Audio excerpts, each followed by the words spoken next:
Les maladies rénales peuvent toucher chacun des secteurs du rein. Et ensuite, il y a une voie finale commune. Si on n'a pas réussi à enrayer la maladie rénale à son stade initial, qu'il s'agisse d'une maladie glomérulaire ou vasculaire ou tubulaire, à ce moment-là, une fibrose s'installe, c'est-à-dire que le rein est progressivement détruit et la maladie rénale continue à évoluer pour son propre compte vers l'insuffisance rénale terminale. Donc vous avez deux phases, une phase initiale qui est la phase à laquelle il faut agir, à laquelle il faut faire le dépistage, et une phase ultérieure à laquelle il faut freiner la progression vers l'insuffisance rénale terminale.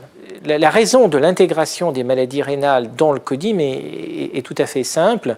C'est les relations qui existent entre le rein, le cœur, le métabolisme, c'est-à-dire le diabète et l'obésité. C'est le même ensemble de maladies.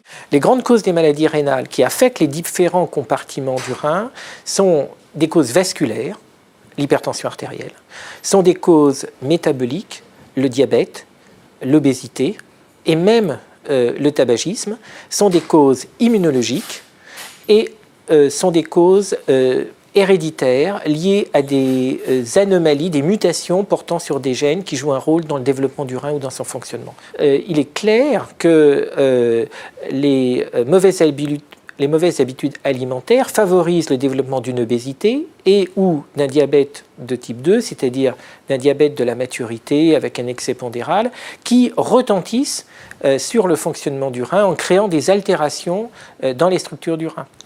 Plusieurs pistes de recherche qui sont importantes. La première, c'est l'analyse des mécanismes moléculaires qui sont à l'origine de l'atteinte des différents compartiments.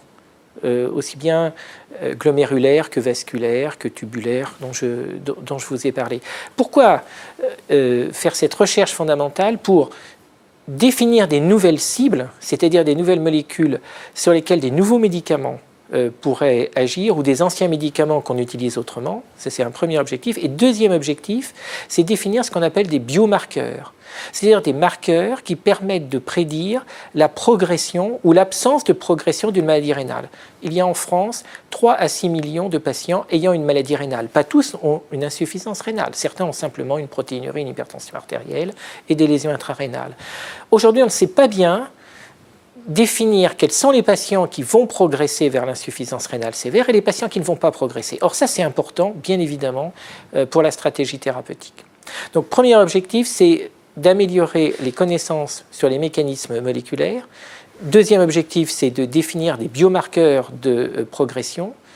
Troisième objectif, c'est de définir comment les gènes qui sont exprimés dans le rein agissent sur le développement rénal ou sur les développements des maladies rénales. Je voulais vous citer un chiffre. 40% des patients qui atteignent le stade d'insuffisance rénale terminale, donc qui ont besoin d'être dialysés ou transplantés, n'ont jamais vu un néphrologue. Donc ils arrivent en consultation à un moment où on n'a plus comme seul recours que la mise en place de la fistule pour les dialyser avant de pouvoir les transplanter s'ils sont transplantables. Cela témoigne d'un défaut de prévention, de circuits sanitaires défaillants.